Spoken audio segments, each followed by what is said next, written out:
All right, for 1.6 in Algebra 2, we're solving inequalities. Okay, so our objectives are to identify and use the properties of inequality, solve and graph linear inequalities, write and solve linear equalities describing real-life situations. So some fun stuff here. All right, so to get us started, we have this trichotomy property.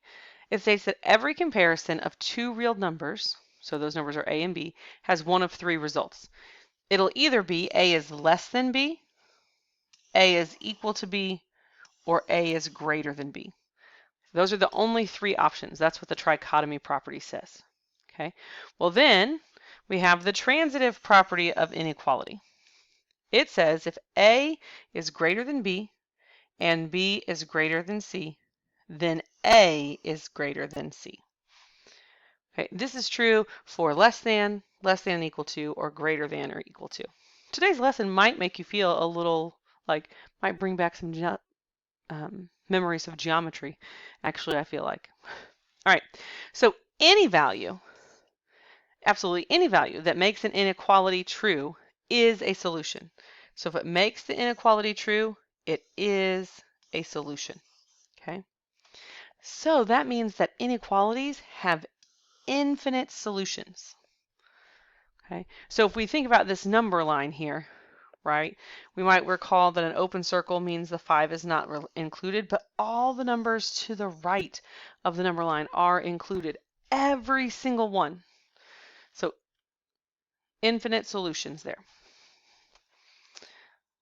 Okay. Then if we move on up, we're going to see some symbols there that are going to help us. So just a review of our symbols.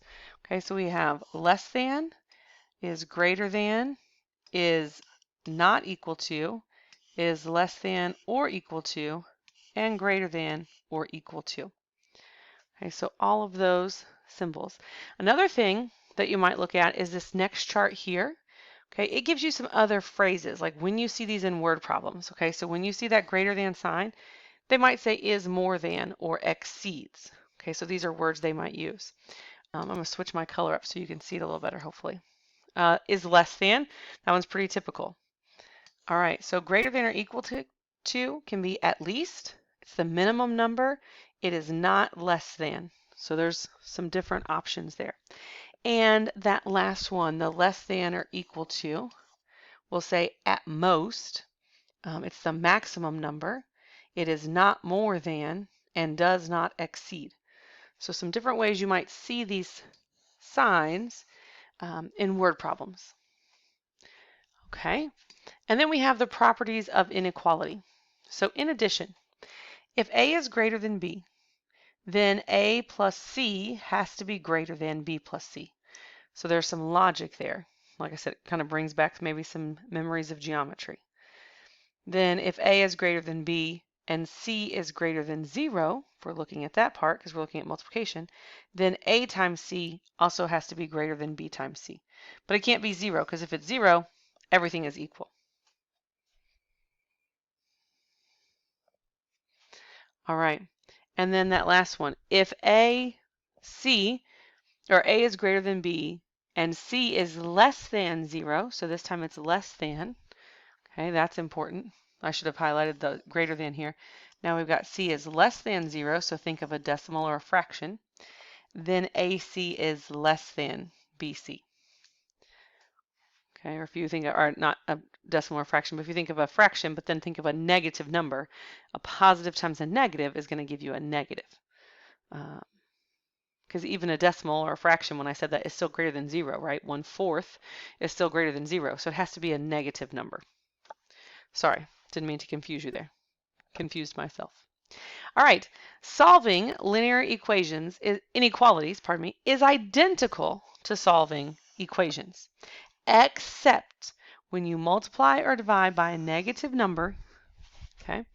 You multiply or divide a negative number. In this case, you must reverse the sign. All right, sorry, I had to restart a little bit and fix my screen. I couldn't get my recorder to record. Okay, so we just talked about reversing the sign. Okay, so we have another, we'll go through that and look at that, but let's look at this other symbol thing when it comes to graphing for you and how to graph some things. So we have our symbols, our greater than symbol. Okay, our greater than symbol is that open circle and our arrow goes to the right. Our less than is also an open circle. The arrow goes to the left. Now, if you notice, when these are written algebraically, if we have the x coming first, okay, it gives us a clue of how to graph them. So our x is first and the greater than sign is this way, matches the arrow head that we should have. Again, the variable has to be first and then the less than sign, so our arrowhead is going to go to the left, just like a less than sign. Okay, so that always works, but you have to have your variable first. And then we have the greater than or equal to, so it's the solid, and the less than or equal to is the solid dot.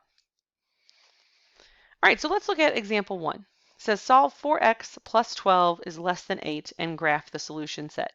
Okay, if you remember, we just said solving an inequality is identical to solving an equation, except if you're multiplying or dividing by a negative number. And we'll show you that. So the first thing we're going to do is subtract 12 from both sides, right? We're going to split it where the inequality is. So then we have 4x is less than negative 4. 8 minus 12 is negative 4. We're going to divide by 4, but it's positive. So we have x is less than negative 1. Okay. Now I need to graph that. So I have my variable first, x, so my arrowhead is going to be coming to the left, like a less than sign. So negative 1, it's less than, so it's going to be the open circle. My arrow is coming this way, and just like a less than sign. Okay, wonderful. Then let's clear this and we'll flip over to the back and get going. Okay, example 2, a little more complicated, but nothing you can't handle. We're going to solve 2 times the quantity x plus 9 minus 6 times the quantity x plus 2 is greater than or equal to 4, or is equal to greater than or equal to x minus 4, pardon me. All right, so the first thing we're going to distribute, right? So 2 times x plus 2 times 9 is 18. We're going to distribute this negative. So negative 6 times x is negative 6x. Negative 6 times 2 is negative 12. Is greater than or equal to x minus 4. All right, great first step. All right, I'm going to mix it up and do my second step. So 2x minus 6x is going to give me a negative 4x. 18 minus 12 is going to give me a positive 6 is greater than or equal to x minus 4. All right, so I've got it simplified down a little bit. Now, let's actually start moving some things. We want to keep our x's on the left, preferably. So I'm going to subtract x. So negative 4x minus x is going to give me negative 5x. Plus 6 is greater than or equal to negative 4. Then I'm going to subtract 6. Negative 5x is greater than or equal to negative 4 minus 6, or negative 4 plus negative 6, however you want to look at it, is negative 10. Running out of room. To divide by a negative 5. This is the other reason I wanted to keep it this way, so I could show you division. So I'm going to divide by a negative 5. But notice, if I divide by a negative, multiply or divide by a negative, it said that I reverse the sign. That's this sign. So I'm going to take my less than or equal sign, and I'm going to reverse it to a greater than or equal to sign. And then I have x is, I'm sorry, it was greater than or equal to. I'm reversing it to less than or equal to. So x is less than or equal to a positive 2. Okay, so that's what it's talking about, is reversing that sign. So if we graph it, it's a less than or equal to, so it's going to be a solid mark. It's less than, my variable comes first, and then my arrow's going to the left. So I'm going to bring my line to the left and put my arrowhead on it. Hopefully you have more room on, you got yours to fit in that space, because I certainly did not today. All right. Then a solution set can be the entire set of real numbers, or it can be no solution. That's okay. We're going to look at some examples of that happening. So example 3, we're going to solve and graph the solution set. So first thing, we distribute. 3 times negative 2x is negative 6x. 3 times 9 is 18, which is less than. Negative 2 times 3x, negative 6x. Negative 2 times 4, negative 8. All right, so then we're going to add 6x to both sides. And wait a minute, negative 6x plus 6x cancels on this side as well as on this side. So we're left with 18 is less than negative 8. Wait a minute, 18 is less than negative 8? Oh, and that shouldn't have even been 18, should it? Nope, you're probably screaming at me. Let me fix that. Because 3 times 9 is 27. Okay, I think I got the rest of it right. But 27 is less than negative 8. Is that true? Is this true? No, this is false, right? This is not true, which means that this is no solution. Is actually my answer to this problem, is no solution. And you might put a 0 with a line through it, however you want to mark it. But this one's no solution because this statement that I ended up with is false. All right, let's look at B. Then let's distribute. 5 times 3x is 15x. 5 times 6 is 30. Minus 15x is greater than or equal to 0. All right, well here, 15x minus 15x, those cancel, and this leaves me with the statement 30 is greater than 0. Is this statement true? Yeah. Okay, so this one is true, so that means the answer is all, or the solution, I'm going to abbreviate, solution equals all real numbers. Okay, so it's all real numbers. So if I'm graphing all real numbers, I just straight up put a graph on the number line all the way across. There's no point to start or stop. It's just the whole thing, all real numbers. Okay, so 3A and 3B are examples of this stuff happening where we have no, or the solution set is the set of real numbers or no solution. Okay. And then we have example 4. So let's check it out.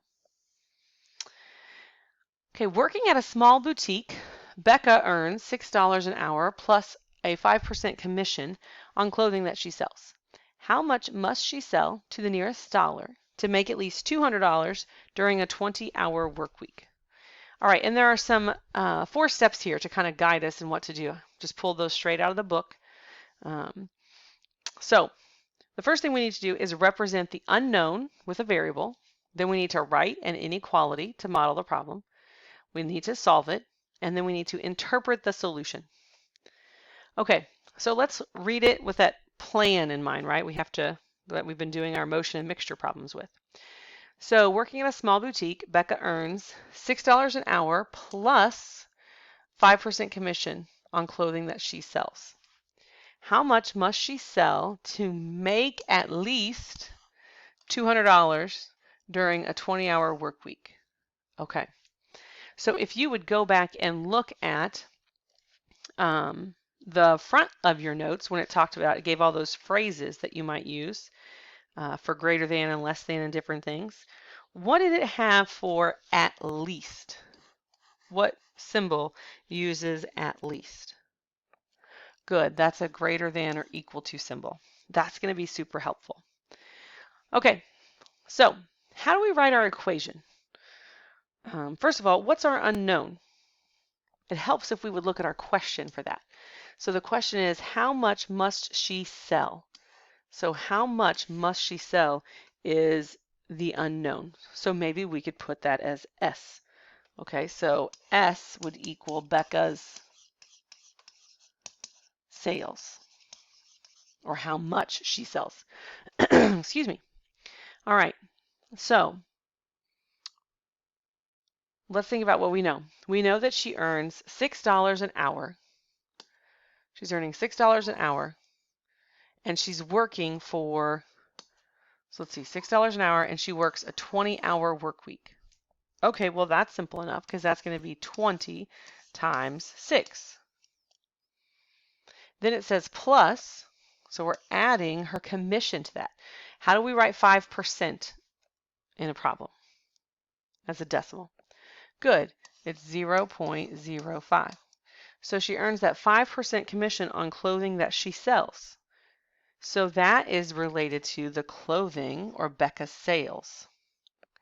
So her $20 an hour or $6 an hour for 20 hours plus her 5% commission on what she sells is at least, so greater than or equal to $200, because we want her to make at least 200. So she can make more, right? This is more than or greater than. She can make greater than $200, but she has to make at least that and more. Okay, now we're ready to solve it. So 20 times 6 is 120 plus 0.05s is greater than or equal to 200. We're going to subtract our 120. So then we have 0.05s is greater than or equal to 80. We're going to divide by 0.05. Is that a positive or a negative number that we're dividing by? It's positive, so we don't touch the sign. The sign's going to stay, that greater than or equal to. So then we have S is greater than or equal to 80. All right, so now, oh, hold on. No. 80 divided by 0.5 is not 80. 80 divided by 0.05 even is 1,600. All right, so this last thing is to interpret the solution, right? So how much must she sell to make at least $200? So Becca must sell 16, whoops, that's a zero, $1,600 worth of clothes.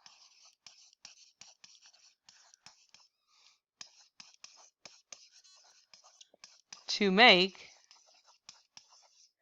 $200 in a 20-hour week.